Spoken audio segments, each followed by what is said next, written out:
Hey guys, so today's video is gonna be in English. I feel like English has a wider audience, so I thought let's just give it a try. Today we are gonna talk about Aurobindo Ghosh. I'm sure many people have heard his name. Some people know him as a spiritual guru. Some people know about his revolutionary activities, but very few people know about the man himself. And mind you, this is no small man that we are talking about. Aurobindo Ghosh was a leading figure, be it revolutionary activities, be it spiritual activities, or India in general. There was a reason Subhash Chandra Bose used to call him as an ideal guru for mankind. Excited? So let's get started.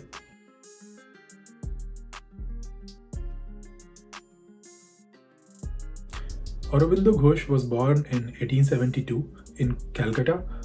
His father was an Anglophile. He loved everything Western. So much so that at the age of 7, he took his wife and his children to England. Due to this, Aurobindo Ghosh studied in St. Paul's School in London and graduated from Cambridge University. He was a topper in both the schools. During his high school years, he developed a passionate interest in classical literature. He learned several foreign languages like Greek and Latin, and also French, German, and Spanish, just to read some of the ancient authors in their original text. He was such a genius that he not only sat but also passed the Indian Civil Service examination, which was one of the toughest exams in the country at that time. But he did not accept a job under British Raj in India. Instead, he accepted an appointment at Baroda State College and rose to the post of principal during the time he worked there. During this time, he learned Vedas, Sanskrit, Upanishads, and also other Indian local languages like Marathi, Gujarati, and his own native language, Bengali. Fact number 2. Aurobindo Ghosh was nominated for Nobel Prize twice. First in 1943 for literature, and then again in 1950 for Nobel Peace Prize. In 1950, his nomination was even signed by 2 Nobel laureates, one from Chile and another from America, and was supported by 36 leading intellectuals across India, out of which 16 held the post of either a chancellor or a vice chancellor in one of the top universities in India. Fact number 3. Aurobindo Ghosh used to write under code names to delude the British administration at that time. One of his most common code name was Kali. He used to write under this name when he was in Puducherry to his fellow revolutionary Motilal Roy. Those who follow Aurobindo Ghosh are well versed with this pen name. However, there was another name that Aurobindo Ghosh used, which very few people know about. That pen name was Manik. Manik has been found in Netaji Subhash Chandra Bose's writing in his unfinished biography on a 10-day vacation to Austria in 1937. Netaji held Aurobindo in very high regard. During one of his trials, the police came across this name and they thought that a new conspirator has emerged named Manik. But when they finally found out, it was both amusing and humiliating for the British. Fact number 4. His revolutionary streak. Shri Aurobindo Ghosh was a leading figure in the Indian freedom movement. He used to write fearlessly for the English newspaper Bande Matram and also started a weekly English journal called Dharma. His message was clear and simple: to get freedom or Purn Swaraj from British rule. He even called people to boycott British goods and institutions and was one of the leading protesters against the 1905 partition of Bengal. He was sentenced to 1 year of solitary confinement in Alipore for his revolutionary activities.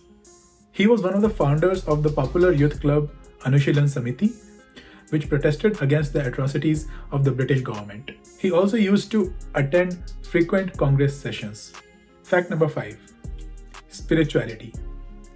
Soon after he was released from Alipore, Aurobindo decided to give up active politics and went to Puducherry in 1910 and started an ashram there. He soon started getting followers and became famous.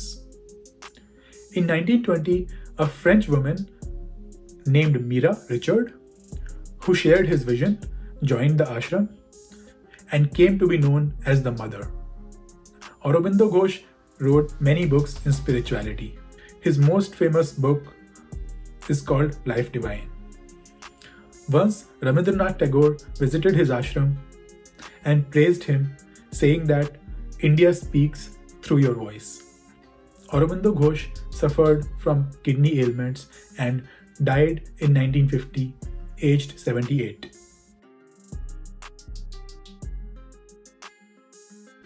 Lesson number 1. Aurobindo had Anglophilic parents. They tried their best to teach him everything English.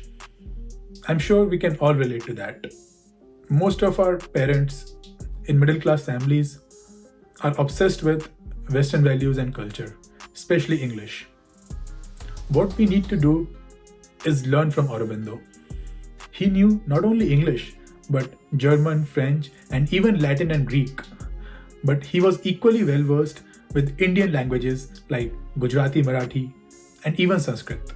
Similarly, in the process of learning English and Western culture, we should not forget our own culture, which most of the Indians unfortunately do. For example, most of us today can speak and write English, but how many of us can write fluently in our native languages? And not just that, even the spoken native languages have a lot of English words in them. This needs to change. Lesson number 2. It is very important for all of us to contribute however we can to the progress of the nation. Although Sri Aurobindo Ghosh was a very knowledgeable man, he was a revolutionary and wanted to free India from the British rule. To achieve this, he used his English skills to write in English newspapers and inspire other revolutionaries. He wasn't afraid to be called an extremist. For him, nation came first. Lesson number 3. Spirituality is very important in everyone's lives. But it is also very important to spread our culture through spirituality and not be apologetic about it. You see yoga being appropriated these days.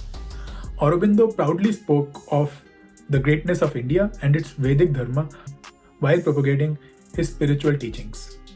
And people all across the world respected him and his views. So guys, I hope you liked the video.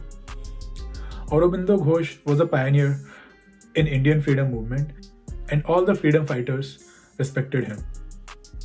His life is an example of greatness and being modest at the same time, and can inspire us to achieve great deeds even today. So let me know what you guys think about this video in the comment section below. And if you like this content, please don't forget to like and subscribe the channel. It helps me a lot and motivates me to make even more such videos. So I'll see you next week with a different unsung hero. Till then, Jai Hind, Vande Mataram.